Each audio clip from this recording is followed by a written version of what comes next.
সুপ্রিয় দর্শক, আমি ওমর ফারুক স্বাগত জানাচ্ছি সম্পাদকীয়তে। আজকের বিষয় স্বাস্থ্য সেবায় সংকট, আর এ নিয়ে আলোচনার জন্য আমাদের স্টুডিওতে উপস্থিত আছেন অধ্যাপক ডাক্তার রশিদি মাহবুব, সভাপতি স্বাস্থ্য অধিকার আন্দোলন, ডাক্তার তাসনিম আহমেদ, সভাপতি ইন্টার্ন চিকিৎসক পরিষদ, ঢাকা মেডিকেল কলেজ হাসপাতাল, এবং তৌফিক মারুফ, সভাপতি বাংলাদেশ হেলথ রিপোর্টার্স ফোরাম। দর্শক, আপনারাও টেলিফোনে সরাসরি অংশ নিতে পারবেন। এজন্য আপনাদের টেলিভিশনের পর্দায় দেওয়া নম্বরে ফোন করতে হবে। এছাড়া আপনারা ফেসবুক অথবা SMS এর মাধ্যমেও আপনাদের মন্তব্য পাঠাতে পারেন। আমরা মূল আলোচনায় যাওয়ার আগে আজকের সংবাদ শিরোনামগুলো দেখে আসি। মুফতি হান্নান ও সহযোগীদের কাশিমপুর কারাগারে নিয়ে যাওয়ার পথে গাজীপুরের টঙ্গীতে প্রিজন ভ্যানে ককটেল হামলা, একজন আটক।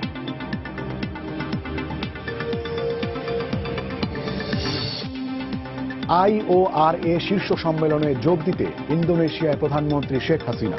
জাকার্তায় মন্ত্রী পর্যায়ের বৈঠকে সন্ত্রাসবাদ মোকাবিলা সহ বিভিন্ন বিষয়ে আলোচনা।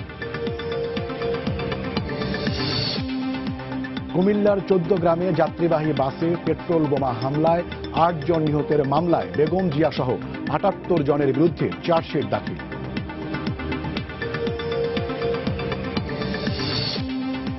খাদ্য বান্ধব কর্মসূচিকে স্বচ্ছ করতেই 50 লাখ পরিবারকে অন্তর্ভুক্ত করে ওয়েবসাইটে তালিকা প্রকাশ। অনিয়ম ঠেকাতে সবাইকে সজাগ থাকার আহ্বান। স্বাস্থ্যমন্ত্রীর সঙ্গে বৈঠকের পর কর্মবিরতি প্রত্যাহার করে কাজে ফিরলেন ইন্টার্ন চিকিৎসকরা। তুলে নেওয়া হল 4 ইন্টার্ন চিকিৎসকের শাস্তিও।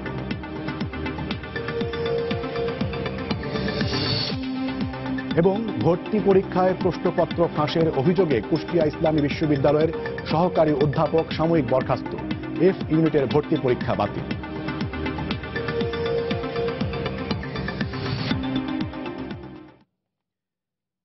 স্যার, প্রথমে আপনার কাছে যাই। আমরা আসলে গত কয়েকদিন ধরে চিকিৎসা খাতে কি ঘটেছে সেটা আমরা জানি, এবং এটার যেভাবে আজকে সকালে সমাধান হলো সেটাকে আপনি কিভাবে মূল্যায়ন করবেন?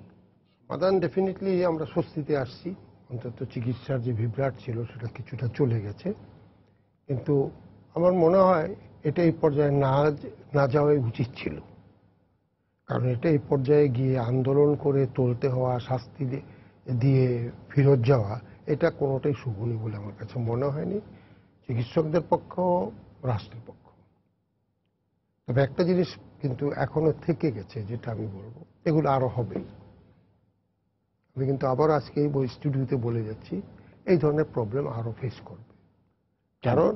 কারণ চিকিৎসার যে ব্যবস্থাপনাটা, বিশেষ করে পাবলিক সেক্টরে, এটা জনবান্ধব না, চিকিৎসক বান্ধব না। সুতরাং তার কতগুলো জায়গা দেই যে investment on health sector, treatment খাতে বাংলাদেশে পার পার্সেন্সের আপনার ভাগ্যে কত, এটা একটা ব্যাপার আছে। 2 নম্বর হচ্ছে যে আমাদের যে এস্টাবলিশমেন্টগুলো আছে, যেখানে আমরা সেকেন্ডারি চিকিৎসাটা বেশিরভাগ নেয়, সেখানে কিন্তু 500 বেড অ্যালোটেড, অথচ রুগী থাকে 1700। সেই পরিমাণ কিন্তু কোনো সাপ্লাই নেই। সুতরাং আপনার বিশ্বাসাদর থেকে শুরু করে, ভাল্ব থেকে শুরু করে কোনো কিছুই সেখানে কিন্তু সেইভাবে দেওয়া নেই। ইভেন অনেক হাসপাতালে যাবেন, থার্মোমিটার বা প্রেশার মাপার যন্ত্রটাও নাই। জরুরি চিকিৎসার জন্য যে মিনিমাম উপাদানগুলো লাগে সেগুলো নাই। কিন্তু জনগণ জানে সরকারি হাসপাতাল সে এটা পাবে। আমার চিকিৎসকের ওখানে যে ফ্রন্ট লাইনে থাকে সে হচ্ছে ইন্টার্নি, শিক্ষানবিশ। তার সাথেই কিন্তু প্রথম টক্করটা আসে এখন। এবং শুধু তাই না, আপনারা দেখেছেন ঘটনা প্রবাহ, ঢাকা মেডিকেল কলেজের এক মেয়ের হাত কেটে দিয়েছে, স্ক্র্যাচ করেছে। সাতক্ষীরাতে এক মেয়েকে তুলে নেওয়া যাওয়ার ভয় দেখেছে, ওই মেয়ে চলে গেছে। ফরিদপুরও ঘটনা ঘটছে। আর এইখানে যে ঘটনাটা ঘটছে সেটা কিন্তু চিকিৎসা সংক্রান্ত কোনো ব্যাপার না, এটা হচ্ছে বিহেভিয়ারটা কি, রুগীর অ্যাটেন্ডেন্স, আপা বলে সুইচ কোথায়, সেটার একটা ব্যাপার আছে। ডেফিনেটলি চিকিৎসকের এখানে একটা ব্যাপার হয়ে দাঁড়িয়েছে, সে এটা চুপ থাকলেও পারতো, অ্যাভয়েড করলেও পারতো, না করলেও পারতো, এটা একটা ব্যাপার আছে। কিন্তু ওই অ্যাভয়েড করা না করা নিয়েই তর্কতর্কিটা হয়। কারণ আমি যতটুকু শুনেছি, কারণ চিকিৎসক ওটা বলছে এটা আমার কাজ নয়, বা আমি এটা করবো না, বা এরকম যাই হোক একটা কিছু করেছে। কিন্তু যে অ্যাটেন্ডেন্স ছিল সে কিন্তু বলেছে কেন সরকার আপনাকে বেতন দেয় না। কোশ্চেনগুলো কিন্তু এইরকম অল্টারেশনই আসছে এবং সেখানে চিকিৎসক ইনসাল্টেড ফিল করেছে, তার বন্ধু বান্ধবরা তার সহযোগী এসে ওকে চেপে ধরেছে এবং আলটিমেটলি যে জায়গাটা হলো, এটা কিন্তু সব রুগী এটা বলে না বা রুগীর অ্যাটেন্ডেন্স তো বলে না, এটা কিন্তু ক্ষমতাবানরা বলে। আমাদের যেটা অভিজ্ঞতা সেটা হচ্ছে ক্ষমতাবানরাই সরকারি হাসপাতালগুলোতে তাদের প্রাপ্তি জিনিস না পাইলে চিকিৎসকদের সাথে একটা ঝগড়া জটে যায় এবং এখানে পরবর্তীকালে দেখা গেল যে হ্যাঁ সে ক্ষমতাবান, কারণ সেই ক্ষমতাবানের এভিডেন্স আমরা দেখতে পারলাম। আমি মানে আপনাদের যে বিষয়টা জানতে চাচ্ছি সেটা হচ্ছে যে আন্দোলনের ফলশ্রুতিতে আজকে শাস্তি মওকুফ করা হলো। এখন সেখানে হয় রোগীর লোকজন সেখানে অপরাধ করেছে অথবা চিকিৎসকদেরকে অপরাধ করেছে, মাঝখান দিয়ে সাধারণ রোগীদেরকে ভুগতে হলো। এখন যদি এভাবে যদি আন্দোলনের মুখে যদি দাবি মেনে নেওয়া হয়, ভবিষ্যতে কি এই ধরনের কর্মসূচি কি মানে আমি এখানে দুটো জিনিস আসছি। প্রথম কথা হচ্ছে আন্দোলন এবং দাবি শাস্তি দেওয়া উড্র করা, এটা কোনোটাই কিন্তু এক্সপেক্টেড আমাদের না। আমি যদি আবারও বলি যে আন্দোলন করবে কেন চিকিৎসকরা, ঠিক একইভাবে আপনার শাস্তিযোগ্য অপরাধ যদি হয়েই থাকে তাহলে সেটা উড্র হবে কেন, এই উত্তর তো মন্ত্রী সাহেব দিবে, আমি দিতে পারবো না।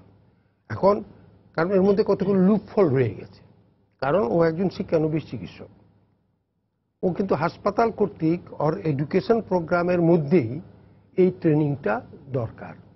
সে কিন্তু চাকুরিজীবী নয় এবং he is under the control of the কি বলে যে hospital director.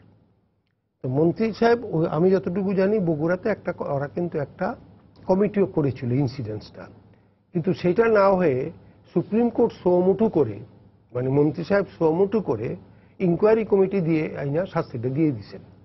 It may be he know what's the reasons for it. কিন্তু আমরা কিন্তু আবার এই মন্ত্রী সাহেবদেরই দেখি ডাক্তার যখন মাইর খায় তখন কিন্তু তারা ওই লিপ সার্ভিস ছাড়া কিছু দেয় না। তো সুতরাং এইখানে আজকে নবীন চিকিৎসকদের কিন্তু এগুলো দৃষ্টিকটু বলে যেটা বলছেন যে মানে পুরো ব্যবস্থাপনায় একটা মানে এটা আমি তো আপনাকে আজকেও বলে যাচ্ছি, এখানে মারুফও বলে যাচ্ছি, এগুলো আবার 3 মাস পর আরেকটা পাবেন। কারণ হাসপাতালের যে ব্যবস্থাপনা সরকারি সেইখানে আপনারা অনেক সময় সাংবাদিকরা ব্যবস্থাপনা কিভাবে উন্নত করা যায় সেটা আমরা আসবো। আমরা একটু আরেকজনের কাছে যাই, সেটা হচ্ছে যে ডাক্তার তাসনিম, আপনার কাছে যেটি জানতে চাই যে আপনারা আন্দোলন করেছেন টানা 4-5 দিন, তারপরে আপনাদের দাবি মেনে নেওয়া হয়েছে, কিন্তু আপনার কি মনে হয় না যে আপনাদের এই আন্দোলনের কারণে আপনারা সাধারণ যে রোগী তাদের সহানুভূতি হারিয়েছেন এবং আস্থাও হারিয়েছেন? রোগী এবং ডাক্তারের সম্পর্কের যে মূল জায়গা সেটা হচ্ছে আস্থা, চিকিৎসকের উপর আস্থা, সেই জায়গাটা আপনার হারিয়েছে, আপনার মনে হয় না? এই ক্ষেত্রে মানে আমি একটা কোয়েশ্চেন আপনাকে মানে মানে বলতে চাচ্ছি যে সেটা হচ্ছে যে মেয়েটার সাথে এটা হয়েছে, তো সে হচ্ছে আমাদেরই একজন ইন্টার্ন ডক্টর। তো স্যার যেটা বলছেন সেটা পুরাপুরি ঠিক, আমি মানে সেটা পুরাপুরি ঠিক, কিন্তু আরো অনেক কিছু এর ভিতরে ছিল যেটা মিডিয়াতে আনা হয় নাই। ঠিক আছে, যেটা হচ্ছে ওই মেয়েটাকে যে খারাপ কথাগুলা বলা হয়েছে, এই খারাপ কথাগুলা তো মিডিয়াতে আনলে ওর জন্য, ওর রেপুটেশনের জন্য, ডিগনিটির জন্য একটা হ্যাম্পার হবে। তো এইগুলা কি মানে জাস্টিফাইবল, এটা আমার একটা কোয়েশ্চেন।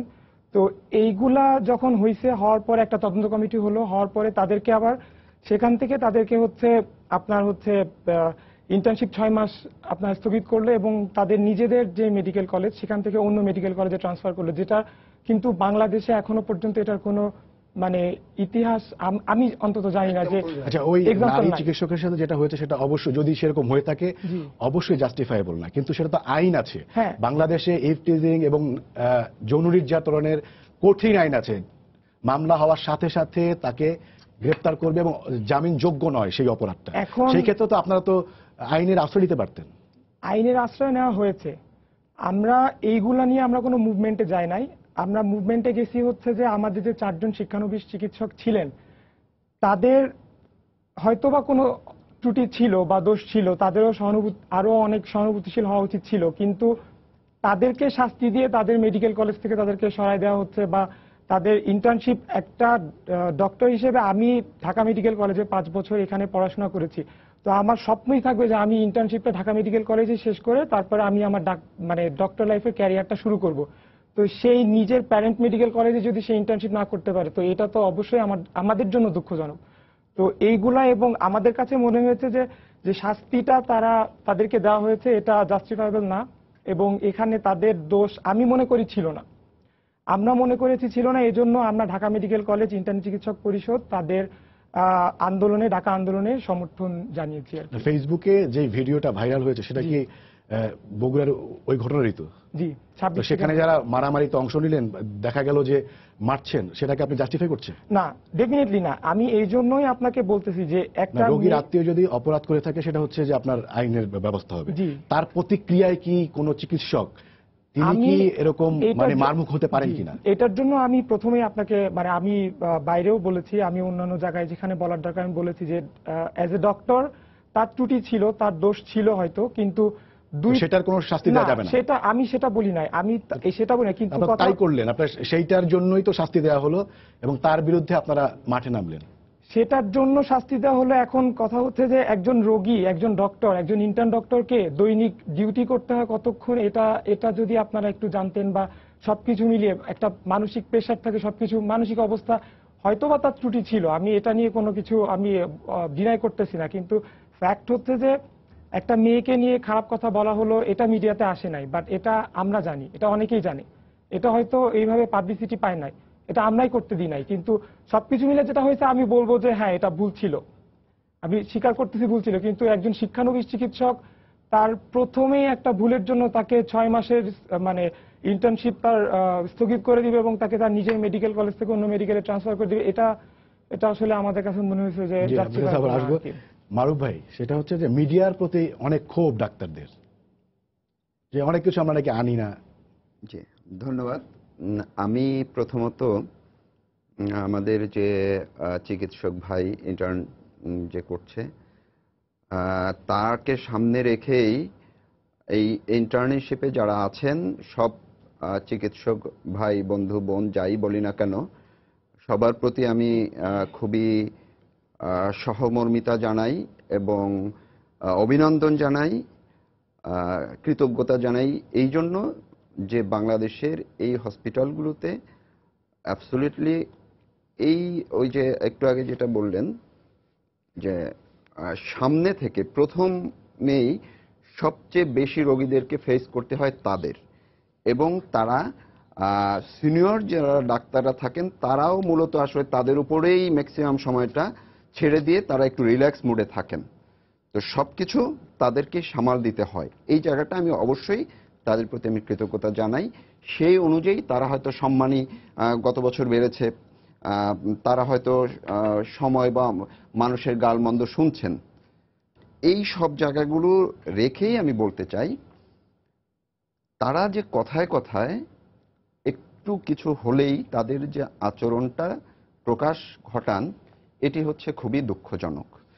তাদের মনে রাখতে হবে যে তারা সবেমাত্র পেশায় প্রবেশ করছেন, তো এই প্রশিক্ষণ অবস্থায় যদি তাদের বিহেভিয়ারটা এরকম হয় যে আমরা রোগী আমাদেরকে কি বলল আমরা তাদেরকে ধরে একেবারে পাবলিকে পথে ঘাটে যে চোরকে গণপিটুনি দেয় সেইভাবে আমরা গণপিটুনি দিব, যদি এমন হয় রোগী আমাদেরকে কেন ফ্যানের সুইচটা বন্ধ করতে বলবে সেটা আমরা গ্রহণ করতে পারবো না, অথচ আমরা একটি সেবামূলক সর্বোচ্চ সেবামূলক মানসিকতা নিয়ে পড়াশোনা করতে এসেছি, আমরা দায়িত্ব পালন করতে এসেছি, শিখতে এসেছি এবং সেবা দিতে আসছি। তো এই যদি হয় অবস্থা, সামনের দিনগুলোতে তাদের রোলটা বিহেভিয়ারটা কি হবে এই জায়গাটা আমি খুবই শঙ্কিত। এই কারণে যে এমনিতেই এই বগুড়ার ঘটনার আগেই গত কিছুদিন পর্যন্ত আরো অনেক জায়গায় এটা হচ্ছে, শুধু এবছর না গত কয়েক বছর পর্যন্তই এরকম ধর্মঘট আমরা অনেক দেখেছি। রশিদ মাহবুব স্যার একটু আগে বলেছেন আরো 3 মাস পরে দেখবেন, আমি তো এইটুকু নিশ্চয়তা পাচ্ছি না নিজের কাছে যে আগামীকালকেই নাকি দেখব। কারণ হচ্ছে যে চিকিৎসকদের বিহেভিয়ার চেঞ্জ নিয়ে সরকার গত কয়েক বছর পর্যন্ত একটানা কাজ করছেন, চিকিৎসক নেতারা কাজ করছেন। এখন বাংলাদেশে এই বৃহস্পতিবারের দিনই সচিবের কাছে সচিব মহোদয় যেটা বললেন যে বাংলাদেশে এই বিহেভিয়ার চেঞ্জের উপরে আলাদা কারিকুলাম হবে, আলাদা সাবজেক্ট হবে। অর্থাৎ কোন জায়গাটায় গেলে এইরকম একটি ইনিশিয়েটিভ নিতে হচ্ছে। আমরা যদি বলতে চাই যে ওনারা সবই বললেন, যে সব আমি কিন্তু শুরুতেই বলছি যে আমি শ্রদ্ধা জানাই তাদেরকে, কিন্তু রোগীর প্রতি তারা কেন এই জায়গাটা মানতে চান না যে একজন রোগী সে যখন হসপিটালে যায় অ্যাজ এ সাধারণ মানুষ এমনিতেই তার মেন্টাল জায়গাটা অনেক একটা বাজে অবস্থার মধ্যে থাকে। এখন সে আমাকে আপা বলল, ভাই বলল, ফ্যানের সুইচ বন্ধ করতে বলল, সাধারণ মানুষ তো আমরা যারা একটু সচেতন মানুষ আমরাও পর্যন্ত হসপিটালে গিয়ে, আমি কালকে রাত্রে একটি হসপিটালে গেছিলাম আমি রোগী দেখতে, আমার নিজেরই ডাক্তার অন্য রোগীর সাথে যেরকম ব্যবহার করলেন আমি নিজেও চুপ হয়ে পাশে দাঁড়িয়েছিলাম যে কি অবস্থা, আবার কি বলবো। অর্থাৎ ওনারা মনে করে থাকেন, আমি শ্রদ্ধা জানিয়ে বলছি, ওনারা মনে করে থাকেন যে রোগীরা তাদের সাথে কথা বলতে পারবেন না, ওনারা যা বলবেন সেটাই শুনতে হবে। এখন সব মানুষ রোগী হলেও বা তার স্বজনরা হলেও স্যার বলছেন যে ক্ষমতাসীন, আমি যদি এটাকে এইভাবে বলি ক্ষমতাসীন না, রোগীরাও তো মানুষ, আপনার আমার ওনাদেরই তো আত্মীয় স্বজন, সবাই তো মানুষ। তাদের মধ্যে কেউ প্রতিবাদী থাকবে, কেউ একটু জোরে কথা বলবে, কেউ একটু আস্তে কথা বলবে। এখন যদি ডাক্তারদের সাথে একবারের জায়গায় দুইবার কথা বলতে যায়, তারাই যদি রিয়াক্ট করে বসেন, মানুষ কোথায় যাবে? হ্যাঁ মারুফ ভাই, আমরা আপনার কথা শুনলাম। আমি রশিদী মাহবুব স্যার আপনার কাছে আসবো, তার আগে সম্প্রতি একটা ঘটনা ঘটেছে সরকারি কর্মচারী হাসপাতালে। 4 জনের চোখ হচ্ছে ভুল চিকিৎসায় তারা অভিযোগ করেছেন যে সেটা নষ্ট হয়ে গেছে। সেটা হয়তো সেটা বিএমডিসি বন্ধুরা তদন্ত করে সেটা হয়তো দেখবেন যে আসলেই ডাক্তারের চিকিৎসায় ভুল ছিল কিনা। কিন্তু সেই রোগীরা যেই অভিযোগগুলো করেছেন সেটা আমরা একটু দেখে আসি, তারপরে আমি মাহবুব স্যার আপনার কাছে আসবো। তখন আমি বললাম যে ম্যাডাম কোনো মতে কি চোখটা রাখা যাবে না? মনে হয় না, খালি কইছে ছায়াটায় না, আমি তো কতক্ষণ ছায়াটা 2 ঘন্টা লাগাতি মনে করেন কোন সময় একটু বালু ভেতা মারলই এরকম করে একটা ঘুষি মারবো, একটা ঘুষি মারতো ডাক্তারটায়। এই ডাক্তারে কপালে থাপড় মারে, গালে থাপড় মারে খালি। হ্যাঁ হ্যাঁ, এই এদিকে তাকাও, এদিকে তাকাও, চোখ নষ্ট হইলে আমরা জানি না। এরা বলতেছে এখন আমাদের কিছু করার নাই, কেন সব নষ্ট করে নিয়ে আসতেন, এখন তার আমরা ভালো করতে পারবো না। স্যার আপনি আপনার যে প্রথমেই বলেছেন যে যারা ক্ষমতাশালী তারাই হয়তো এই ধরনের ব্যবহার করে। এখানে যে 2 জন রোগীকে দেখলাম যে বয়স্ক, তারা বলছেন যে তারা হচ্ছেন অপারেশনের টেবিলে। I do agri. আমি আপনার এই জায়গাটাও একটা ব্যাপার আছে, এই 2 জন যে দেখালেন চোখের ব্যাপারটা, I am not sure of it. অনেক সময় যে প্রবলেমটা হয় কমিউনিকেশন গ্যাপ, ওর যে চোখের অবস্থা এবং ডাক্তার যে শব্দগুলো ব্যবহার করবে, কারণ ডাক্তার আবার ওইভাবে ট্রেন না তার কাছে কমিউনিকেট করার, কিন্তু তারা কিন্তু আসছে চোখটাকে ভালো করে নিয়ে যাওয়ার জন্য। কারণ যেটা বুঝলাম ওদের চোখের অবস্থার প্রেক্ষাপটে ডাক্তার কোনো অ্যাসুরেন্স দিতে পারে নাই, তারা কিন্তু রিপিটেডলি বলছে। সেটা একটা বিষয়। আরেকটা বিষয় হচ্ছে যে ওনাদেরকে, আমি আসছি তারপরে যেটা হলো যে তারা কতগুলো বিহেভ করেছে ওটির মধ্যে, সেটার একটা ব্যাপার আছে। এখন প্রশ্নটা ডিপেন্ডেন্ট না, এটা কিন্তু ডিপেন্ডেন্ট না করে আমি যেটা বলছি যে এই রুগীদের যে প্রবলেমটা, সেই প্রবলেমটা যে সহানুভূতি সহকারে দেখার কথা ছিল সেটা দেখা হয়নি। কারণ এই রুগীটা কিন্তু অলরেডি স্ট্রেসে আছে আপনার কি বলে যে রোগের কারণে। At the same time doctor তাকে কমিউনিকেট করে তাকে বুঝাতে পারছে না, এটা তার নিজের ব্যর্থতা। Ultimately that leads to them. আমার যতটুকু মনে হয়েছে যে সেটা পারেনি। এখন এই ধরনের প্রশ্নতে কিন্তু আপনার আসে না, মারামারি বা ধর্মঘট আসবে না।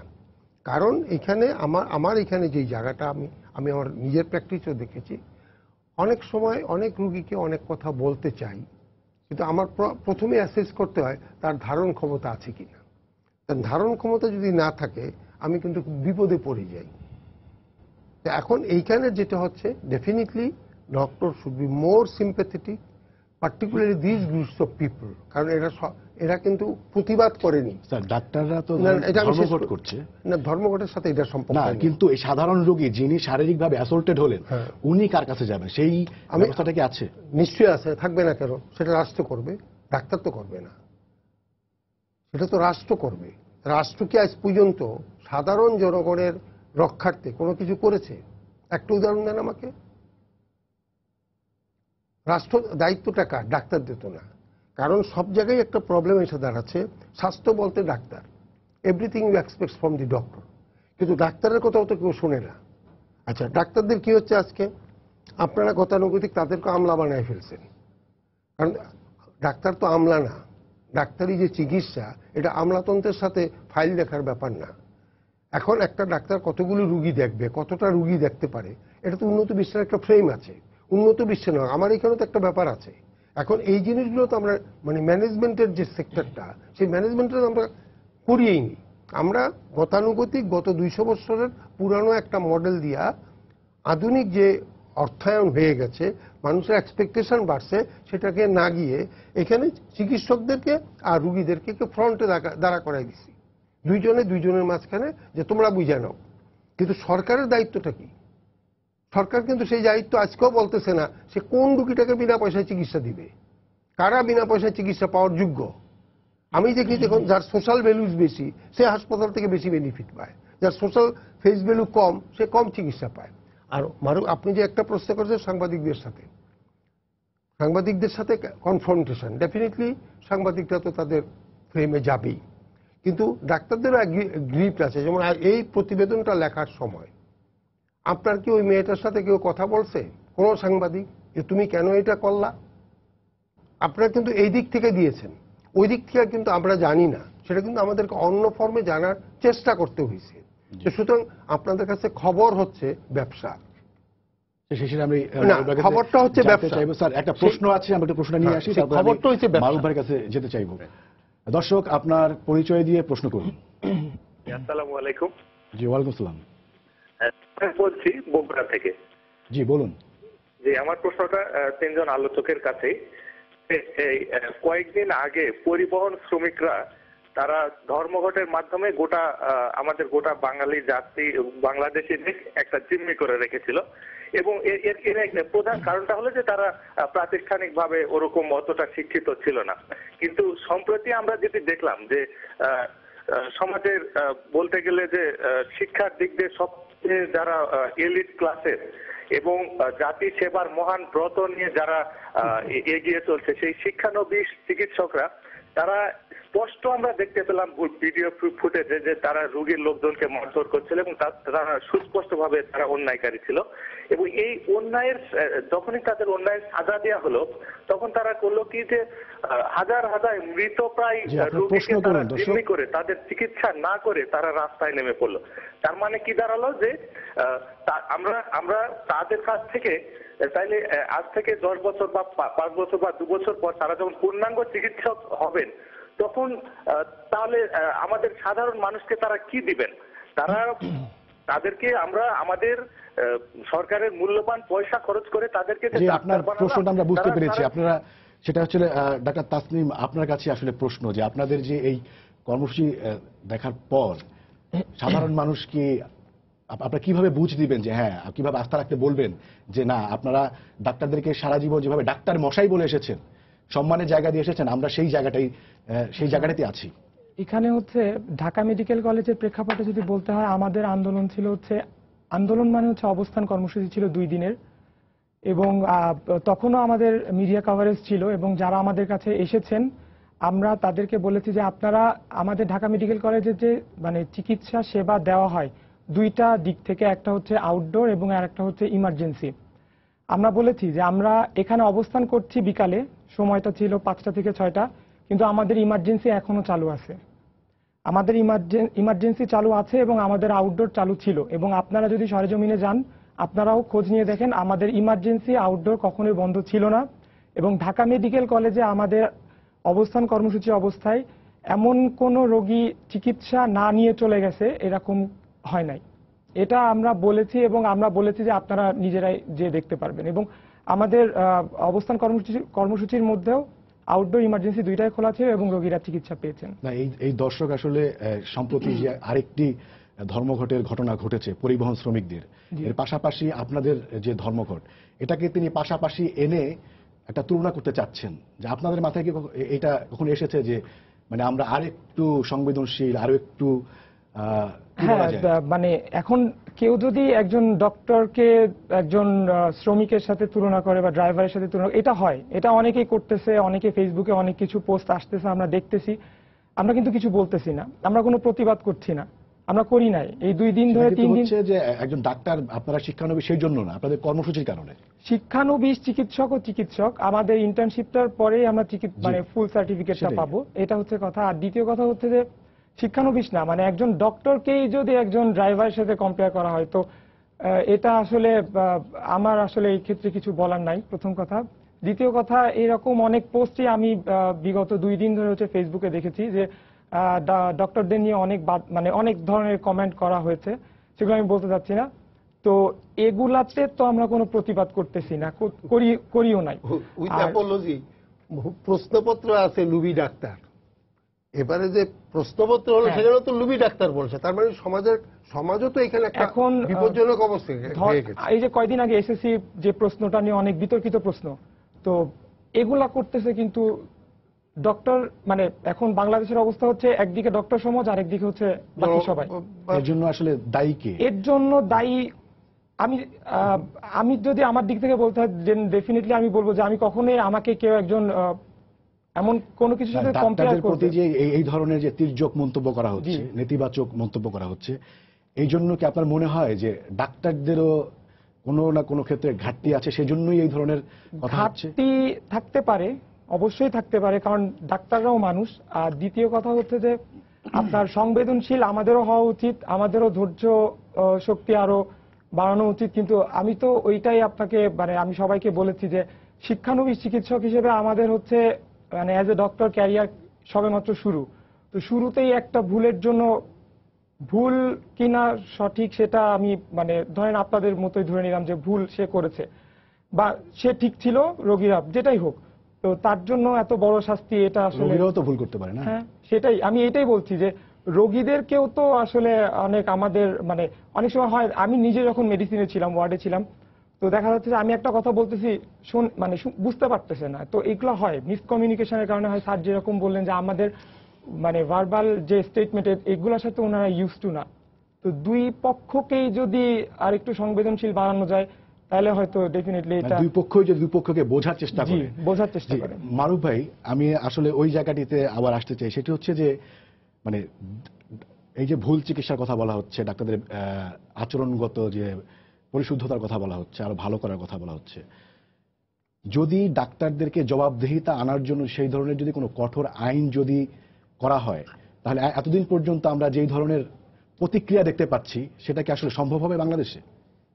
আমি ওই জায়গাটা যাওয়ার আগে একটু বলতে চাই, একটু আগে একটা শব্দ আপনি বলেছেন যে দায়ী কে, মানে ওনাদের দৃষ্টিতে দায়ী কে, উনি হয়তো একটু বলতে গিয়েও আবার একটু এড়িয়ে গেছেন এবং একটু আগেই মিডিয়াকেই দায়ী করা হয়েছিল, আপনি প্রশ্নটি তখন করেছিলেন। আসলে ওনারা আমাদেরকে তো দায়ী করবেন, মিডিয়াকে দায়ী করবেন, কারণ হচ্ছে ওনাদের সাথে যাদের ওই যে মুখোমুখি কি সাধারণ মানুষ আর চিকিৎসক, তাই তো? এখন সাধারণ মানুষের পক্ষে কাজ করছে কারা, কথা বলবে কারা? এই যে ছবিগুলো দেখালেন কারা দেখাচ্ছে? মিডিয়াই তো মিডিয়া যখন এই জিনিসগুলো, এই যে এই কয়দিন 3-4 দিন পর্যন্ত যে ওনারা ধর্মঘট করে মানুষের যে ভোগান্তিটা সৃষ্টি করলেন, এটি মিডিয়া দেখিয়েছে, তো দায়ী তো মিডিয়া হবেই। আমরা তো এই দায়টা নিচ্ছি, কারণ হচ্ছে আমরা চাই যে সমস্যাগুলো তৈরি হচ্ছে সেই সমস্যার সমাধান মানুষ যাতে প্রকৃতভাবে, সুষ্ঠুভাবে, সুন্দরভাবে, প্রত্যাশিতভাবে সেবাটা পায়, সেই সেবার জন্য সরকারের দিক থেকে যা করার, ওনাদের দিক থেকে মানে চিকিৎসক সমাজের দিক থেকে যা করার, সাধারণ মানুষের দিক থেকে যে দায়িত্বটুকু পালন করার, সেগুলো তৈরি করার জন্য এই তো মিডিয়ার কাজ, আমরা তাই করছি। এখন এটি যেহেতু তাদের কারণে ঘটেছে, তারা এটি তো আমাদের মিডিয়ার গণমাধ্যমের তো ধারাই এটি, যে যারা সংক্ষুব্ধ তারা মিডিয়াকে গালিগালাজ করবে, গালমন্দ করবে ইত্যাদি, এই দায়িত্ব আমাদেরকে নিতেই হবে। এবং শুধু গালমন্দ না, রীতিমতো হুমকি ধমকিও নানানভাবে দেয়া হয়, সেটি তো আমরা নির্যাতন, এই যে ডাক্তারদের কথা ওনারা বললেন, সাংবাদিকদের তো অহরহ সাংবাদিক তো সেদিন একজন মেরেই আপনার ফেলল। কাছে একটা প্রশ্ন আছে, আমি একটা প্রশ্ন নিয়ে আসি, আপনার কাছে আসবো Right. আবার। দর্শক, আপনার প্রশ্ন করুন। হ্যাঁ, আমি আশরাফ বগুড়া থেকে বলছিলাম। জি, আমি সাংবাদিক ভাইকে প্রশ্ন করতে চাই যে আমাদের পাশের দেশে ভারত আছে, ওখানে এ ধরনের ইন্ডিয়ানি চিকিৎসকগণ ধর্মঘট করে কিনা? আর দ্বিতীয় প্রশ্ন, যদি ভারত কোনো ক্রমে আমাদের বলে যারা চিকিৎসা নিতে আসবে তাদের কোনো ভিসা পাসপোর্ট লাগবে না, তাহলে আমাদের এই অভিজ্ঞ ডাক্তারদের সামনে আমরা চিকিৎসা যাবো কিনা? এই একটু প্রশ্ন, আমরা দুটো প্রশ্ন আপনার কাছে। দ্বিতীয় প্রশ্নটা কি বোঝা গেল? ঠিক ক্লিয়ার না, উনি ভারতে রোগীরা যদি ভারতে এটা আছে কিনা, এক ইন্টার্নি চিকিৎসকদের কি শুধু অবস্থা? ভারত না, মানে আর কোথাও কি আছে এরকম যে কথায় কথায় মানে রোগীরাও চড়া হচ্ছেন, আবার ডাক্তাররাও এরকম? হ্যাঁ, এটা যদি নাই, আমি বলছি, এটা আমি কিন্তু আপনার ইন্ডিয়াতে একটা ব্যাপক আকার ধারণ করেছিল। হ্যাঁ, তখন ইন্ডিয়ান সুপ্রিম কোর্ট একটা আইন করে, that is applicable to the all. আইনটা কি, যে কোনো হেলথ এস্টাবলিশমেন্ট যারা ভাঙচুর করবে তাদেরকে ফৌজদারি আইনে নিতে হবে। ডাক্তার যদি কোনো ভুল চিকিৎসা বা আনুষঙ্গিক করে, তাকে অ্যারেস্ট নয়, প্রমাণ করতে হবে যে তার ভুল হয়েছে, এবং সেই ফ্রেমে তার এগেনস্টে কেস হতে পারে। কিন্তু ওই যে অ্যারেস্ট করে নিয়ে যাবে, সেই অর্ডার দেয়নি। এবং সেই ফ্রেমেও বাংলাদেশে যে একটা আইন করতে আমরা বলছিলাম, যে প্রথম কথা হচ্ছে ডাক্তার ডেফিনেটলি ওই জনগণ অ্যাগ্রিভ থাকতেই পারে, কিন্তু ভুল হয়েছে কি হয়েছে না তার আগে এটা কেন করা হয়, তাকে পুলিশ নিয়ে 304 ধারায় 302 ধারায় দিয়ে স্যার, ভুল হয়েছে কি হয়েছে না সেটা কে দেখবে? আমরা ডাক্তারদেরকে যেভাবে একাটটা দেখতে পাই, এবং আমি একটু একাটটা দেখতে পাবেনই, কারণ সেটা দলবাজের জন্য প্রাপ্তির লালসায় যারা। কিন্তু বাংলাদেশে ইন্ডিপেন্ডেন্ট ডাক্তার নাই, এটা তো আমি স্বীকার করব না। বিবেকবান ডাক্তার নাই, সেটা তো স্বীকার করবে না, আমি করব না। সেখানে সরকারের দায়িত্ব হচ্ছে বিবেকবান সৎ ডাক্তার কারা তাদেরকে খুঁজে বের করা। আজ পর্যন্ত কোনো বিবেকবান ডাক্তারকে কি আমরা দেখতে পেয়েছি যে একটা ভুল চিকিৎসা চ্যালেঞ্জ করে তিনি একজন ডাক্তারকে আইনের মুখোমুখি এনেছেন? আমি রিসেন্টলি একটা বিচারে আমি বিএমডিসি যাচ্ছি, যদি সে হয় কেন দিব না? কারণ এটা কিন্তু প্রশ্নটা কিন্তু যেটা হচ্ছে আপনারা দেখেন নাই তার অর্থই মানে দেখতে পাবেন না বা দেখতে চান না। এখন আমি যদি বলি আপনারা কি দেখতে চান, why don't you put government যে মেয়েকে দলবাস দের না দিয়ে, তোমরা কি বাংলাদেশে কোনো ডাক্তার পাও না যারা জনগণের স্বার্থ দেখতে পারে? আপনারাও তো চান না, তাহলে প্রশ্নটা হচ্ছে আপনারাও চান না। আপনারা বলতে আমি জনগণের কথা, আমি শেষ ব্যক্তি করতে পারিনি, আমি ওই জায়গাটা একটু যাচ্ছি যে হ্যাঁ, অ্যান্সারটা দর্শকের অ্যান্সারটা স্যার অনেকটা দিয়েছেন। আর ভারতে যে যাওয়ার যদি ওপেন করে দেয় ভিসা, সেই জিনিসটা বললেন, সেটা তো এখনই যারা যাচ্ছেন ভারতে, আমরা যখন তাদের সাথে কথা বলি যে আপনারা কেন বাংলাদেশের স্বাস্থ্য বা চিকিৎসা সেবা এত উন্নত, তারপরে কেন যাচ্ছেন, তারা কিন্তু ওই প্রথমটা কথাটাই বলেন, ডাক্তারদের প্রতি অনাস্থা। এই যে অনাস্থা, এটি একটি বড় সংকট। এই অনাস্থার সংকটটি কাটাতে পারছেন না চিকিৎসকরা, শুধুমাত্র বিহেভিয়ারের কারণে। আমি এখন আসি আপনার মূল জায়গাটায়, যে বাংলাদেশ সরকার যে আইনটি করছে, স্বাস্থ্য সেবা আইন, যেটি এখন খসড়া অবস্থায় ফাইনাল হয়ে গেছে, সেই জায়গাটায় যদি এটি হয়, বাস্তবায়ন হয়, অনেকটা হয়তোবা একটা সুরক্ষা দুই দিকেরই হবে। যদিও সেখানে দায় মুক্তির জায়গাটা ডাক্তারদের দিকে বেশি, কারণ হচ্ছে আমি একজন রোগী হিসেবে বা রোগীর স্বজন হিসেবে যদি আমি দাবি করি যে আমার এই রোগীর ভুল চিকিৎসা হয়েছে, ডাক্তাররা বলতে পারবেন যে না, এটি অনিচ্ছাকৃত ভুল, সুতরাং তাকে দায়ে মুক্তি দেয়া যাবে, এরকম অপশনটা রেখে। এটি সব জায়গা থেকে এটি বলা হচ্ছে যে এই দায় মুক্তির জায়গাটা ক্ষেত্রে সরকারের বিবেচনা করা উচিত। যদি এটি দায় মুক্তিটা এইভাবে রাখা হয়, সেটি মানুষের সুরক্ষার জন্য আসলে বাধাগ্রস্ত একটা পর্যায়ে চলে যাবে। এরপরে আমি স্যারের কথায় একটু আগে যে দলবাজির একটা কথা উঠছে, আমি একটু খুব খোলামেলাভাবেই বলতে চাই, আজকের ঘটনা এবং বগুড়ার প্রথম দিনের ঘটনা, আমি বিষয়টিকে এইভাবে দেখছি যে এখানে একটি ক্ষমতায়নের ব্যাপার আছে, দলবাজির ব্যাপার আছে। আজকে যে 4 দিন মানুষের ভোগান্তিটা হলো, এই জায়গাটিতে যে 4 জন চিকিৎসক জড়িত, তাদের মধ্যে 3 জন একটি রাজনৈতিক দলের, আমি বলেই ফেলি, তারা হচ্ছে ছাত্রলীগের 3 জন নেতা, একজন বর্তমান কমিটির সভাপতি, একজন বর্তমান কমিটির সহসভাপতি, একজন সাবেক কমিটির সহসভাপতি, আর যিনি নারী চিকিৎসক, উনি সক্রিয় কোনো পদে নেই। এখন আমি বিষয়টিকে এইভাবে বলবো, তারা যখন গণপিটুনি দিয়েছেন রোগীর স্বজনকে, রোগীর স্বজনের পক্ষ থেকে তারা কিন্তু আইনগতভাবে কোনো পদক্ষেপ নিতে যায় নাই, ভয় পেয়েছে যখন তারা শুনেছে এরা ছাত্রলীগের। আমরা কিন্তু একটি কথা বারবার এড়িয়ে যাচ্ছি, বলছি চিকিৎসকরা আইনের কাছে যায়নি, রোগীর স্বজনরাও কিন্তু আইনের কাছে যায়নি চিকিৎসকদের বিরুদ্ধে। কারণ ওই রোগীরা স্বাস্থ্যমন্ত্রীর এলাকার মানুষ বলে চিকিৎসকদের দাবি, এবং এটি বাস্তবতা যে স্বাস্থ্যমন্ত্রী এলাকার মানুষ বলেই তারা হয়তো একটু সুবিধা পেয়েছেন স্বাস্থ্যমন্ত্রীর কাছ থেকে। স্বাস্থ্যমন্ত্রী যখন জানলেন বিষয়টি, উনি সুমোটোভাবেই একটি তদন্ত কমিটি করে দিয়েছেন। সেই তদন্ত কমিটি নিয়ে ওনাদের প্রশ্ন আছে, চিকিৎসক সমাজের প্রশ্ন আছে, বিএম এর প্রশ্ন আছে। এখন আমি যদি বলি, যাদেরকে কেন্দ্র থেকে মন্ত্রণালয় থেকে কমিটি করে দেওয়া হচ্ছে, সেই কমিটির একজন হচ্ছেন এডিশনাল সেক্রেটারি, ডাক্তার না, বাকি দুইজন হচ্ছেন ডাক্তার, একজন হচ্ছেন শিক্ষা বিষয়ক পরিচালক স্বাস্থ্য অধিদপ্তরের, আর একজন হচ্ছেন বিএম এর প্রভাবশালী নেতা অধ্যাপক ডাক্তার শরফুদ্দিন আহমেদ, যিনি বিএম এর সাবেক মহাসচিব, বর্তমানে সরকার সমর্থক চিকিৎসক অর্থাৎ সাচিবের বঙ্গবন্ধু বিশ্ববিদ্যালয়ের সভাপতি এবং বিএমডিসির মেম্বার, অর্থাৎ খুবই প্রভাবশালী একজন নেতা।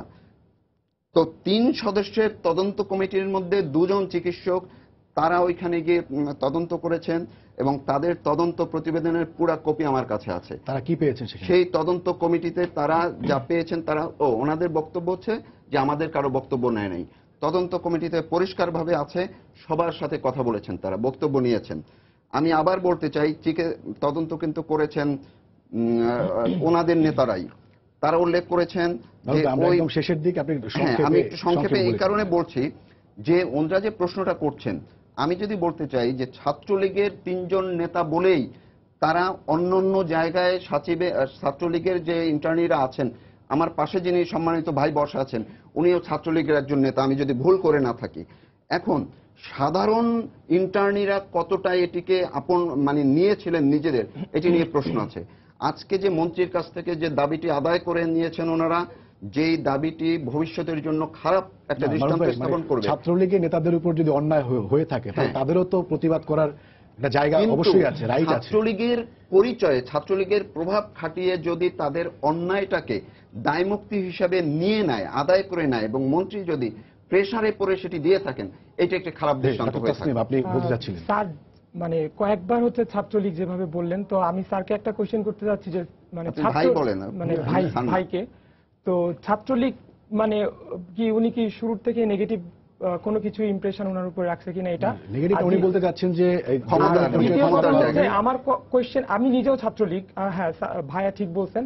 তো কথা এইটাই যে ছাত্রলীগের ক্ষমতাসীন নেতা হওয়া সত্ত্বেও আমাদের 3 দিন তাহলে কেন আন্দোলন করা লাগলো, 4 দিন কেন আন্দোলন করা লাগলো, আমরা কেন ছাত্রলীগের আশ্রয়স্থল হইলাম না?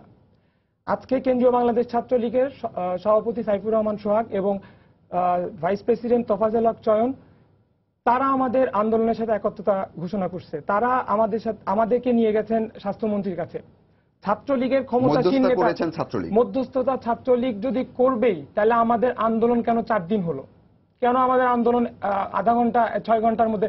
ছাত্রলীগেই যদি হতো তাহলে আমাদের আন্দোলন, আপনি তো বলছেন সভাপতি নিজে গিয়েছেন। হ্যাঁ, আজকে গিয়েছে, সেটাই আমি ভাইয়ের কথার প্রেক্ষিতেই বলছি। ছাত্রলীগই যদি সবকিছু হবে, তাহলে আমাদের আন্দোলন 4 দিন কেন? কেন আমরা বৃষ্টির মধ্যে মানববন্ধন কেন করলাম? একদম শেষের দিকে চলে আসি, আপনার কাছে আমরা আসলে সমাপ্তির দিকে যাব। আপনার কাছে আমি যেটা জানতে চাই, একজন ইন্টার্ন চিকিৎসক এবং ডাক্তার হিসেবে আপনি কি মনে করেন যে নিশ্চয়ই কোনো না কোনো সমস্যা তো আপনার ফেস করেনি, সেই জন্যই আপনাদের এরকম কখনো কখনো হয়তো মেজাজের নিয়ন্ত্রণটা রাখা যায় না, সেই ক্ষেত্রে আসলে কি কি পরামর্শ আপনার? তার আগে একটু ছোট্ট একটা কথা বলে নিই, যে আমরা কথায় কথায় যেটা আপনি বললেন যে হচ্ছে স্ট্রাইকে যাই, এটা আমরা কথায় কথায় আমরা আবার জানি না কেন বললেন। দ্বিতীয় কথা হচ্ছে যে আমরা হচ্ছে বাংলাদেশের বাইরেও ইউকেতে 2015-এ অনেক বড় আকার একটা ইন্টার্ন স্ট্রাইক হয়েছে, এবং হচ্ছে 2011-এ পাকিস্তানের পাঞ্জাবেও ইন্টার্ন স্ট্রাইক হয়েছে। এরকম ইন্টার্ন স্ট্রাইক বাইরের দেশেও হয়, আমাদের দেশেও হয়, এটা আনকমন কিছু না। আমরা সেটা বলি নাই। আমাকে আপনি যেটা বললেন যে কথায় কথায়, তো বললাম যে প্রথম কথা আমরা কথায় কথায় করি না, আমরা করেছি, আমরা আন্দোলনের সাথে একত্রতা ঘোষণা করেছি আমাদের যৌক্তিক দাবিগুলো মানার জন্য, যেটা আমাদের পূরণ হয়েছে। আর ইন্টার্ন ডক্টরদের যেটা হচ্ছে মানসিক অবস্থা, আপনি যেটা বললেন, আমাদের হচ্ছে সবে হচ্ছে শিক্ষানবিশ চিকিৎসক, সেই হিসাবে হচ্ছে আমাদের শুরু তো, এবং আমাদের অনেক প্রেশারটা অনেক বেশি থাকে, কাজের চাপটা বেশি থাকে। তো দেখা যাচ্ছে যে অনেক সময় এমন হয়েছে যে টানা 2 দিন 3 দিন হচ্ছে ডিউটি করা লাগে। তো এর মধ্যে আসলে একটু হতে পারে অনেক সমস্যা, অনেক কিছু মানসিক ওই মানে স্থিতিশীলতা থাকে না। তো যেটা সংবেদনশীলতা, যেটা মানে সংযম, যেটা সেটা আমার মতে হচ্ছে রোগীদের মধ্যেও থাকা উচিত, চিকিৎসকদের মধ্যেও থাকা উচিত। আমি কোনো এক শুধু বলবো না যে রোগীদের মধ্যে থাকা উচিত, আমি দুই সাইডটাকেই বলবো যে একজন আরেকজনকে বুঝলেই তো আমাদের হচ্ছে আউটকামটা আমরা ভালো পাচ্ছি। এইটাই হচ্ছে স্যার আমরা একদম শেষের দিকে চলে এসেছি। আমার মনে হয় যে আমি এখানে আমি যে জায়গাটা বলছি, আমি কিন্তু মূল জায়গাটা যেটা বাংলাদেশের চিকিৎসা ব্যবস্থাটা অসুস্থ এবং এর খেসারত চিকিৎসককেও দিতে হচ্ছে, জনসাধারণ দিতে হচ্ছে। এখন এটা কিভাবে সুস্বাস্থ্যের করা যায় সেই প্রচেষ্টাটা কিন্তু ইনিশিয়েট করতে হবে, এবং সেই ইনিশিয়েটটা করতে হবে রাজনৈতিক পর্যায়ে। তারা কি চায়? আপনার কথায় কথায় খালি একটা কথা মাঝে মাঝে আছে যে ভালো ব্যবহার করলে চিকিৎসা ভালো হয়ে যায়, তা না। রুগী আমার কাছে ভালো হইতে আসে, খালি ব্যবহার লালসায় আসে না, ওটা বাই প্রোডাক্ট। তা আমি যে জায়গাটাতে আবার বলবো, যেহেতু অর্থনৈতিকভাবে আপনারা উন্নত হচ্ছে, মানুষের ডিমান্ড কিন্তু বাড়তেছে, চিকিৎসা ব্যবস্থাটা রিফর্ম করা উচিত। সেই রিফর্মটা এরকমভাবে হবে যে প্রত্যেকটা লোকের অধিকার থাকবে কিভাবে সেটা স্বাস্থ্যসেবাটা পাবে। মারুফ ভাই একদম ধরেন 30 সেকেন্ড।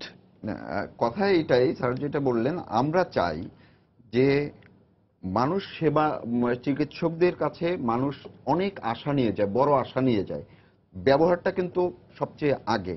আমরা এইটাই চাই যে নবীন যারা চিকিৎসক ভাইরা আছেন তারা অন্ততপক্ষে ওই জিনিসটা মাথায় নিয়ে তাদের সামনের পথ চলাটা যাতে ভালো হয়, মানুষ যাতে তাদের কাছে আসলেই আশাহত না হয়, ব্যথা না পায়। শুধু ঢালাওভাবে নবীন না, প্রবীণদের সবারই সমস্যা। প্রবীণদের তো আছেই, ওনারা তো একটা জায়গায় চলে গেছেন। আমি এই স্বাস্থ্যমন্ত্রীকে একটু ধন্যবাদ দিয়ে আমি শেষ করতে চাই। এই জন্য বর্তমান স্বাস্থ্যমন্ত্রী কিন্তু মানে খুবই কড়া একটা অবস্থানে যান, গ্রামে চিকিৎসক থাকে না। উনি সেদিন আক্ষেপ করে বললেন এত 6000 চিকিৎসক নিয়োগ দেওয়া হলো প্রধানমন্ত্রীর নির্দেশে, কিন্তু এখন আবার গ্রাম খালি। এই 10 সেকেন্ড। হ্যাঁ, এই চিকিৎসকদের ক্ষেত্রে উনি সেদিন আসলে মন্ত্রণালয়ে আমাদের সাথে বৈঠকেই বলছিলেন যে আমার বদনাম হবে আমি জানি, কিন্তু তারপরেও এরকমটা চলতে দেওয়া যায় না। কারণটা হচ্ছে আসলে সরকার চাইলে অনেক কিছু করতে পারে, কিন্তু আজকে যে দৃষ্টান্ত, আমি ছাত্রলীগের কথাটি একটু আগে বলেছি, আমি ছাত্রলীগকেও ধন্যবাদ দিতে চাই।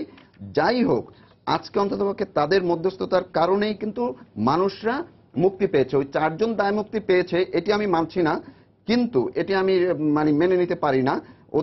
তাদের শাস্তি হওয়া উচিত ছিল, প্রয়োজনে আইনের কাছে যেতে পারে। কিন্তু ছাত্রলীগের এই ইনিশিয়েটিভটা ভালো যে তারা অন্ততপক্ষে সারা দেশের মানুষকে দুর্ভোগ থেকে মুক্তি দিয়েছেন, এই জন্য তাদেরকে স্যালুট। 3 জনকেই ধন্যবাদ। দর্শক, আমরা সবাই আশা করি যে স্বাস্থ্য সেবায় যে সংকট, তার জন্য আসলে কোনো এক পক্ষকে বা কোনো একটি গোষ্ঠীকে আসলে সেভাবে দায়ী যদি করি, তাহলে আমরা যে সংকট থেকে উত্তরণ চাই, সেই সংকটের উত্তরণ থেকে আরো অনেক দূরেই বরং চলে যাব। সবাইকে শুভেচ্ছা জানিয়ে শেষ করছি আজকের সম্পাদকীয়। আগামীকাল আবারও দেখা হবে রাত 10টায়, দেখার আমন্ত্রণ রইল। শুভরাত্রি।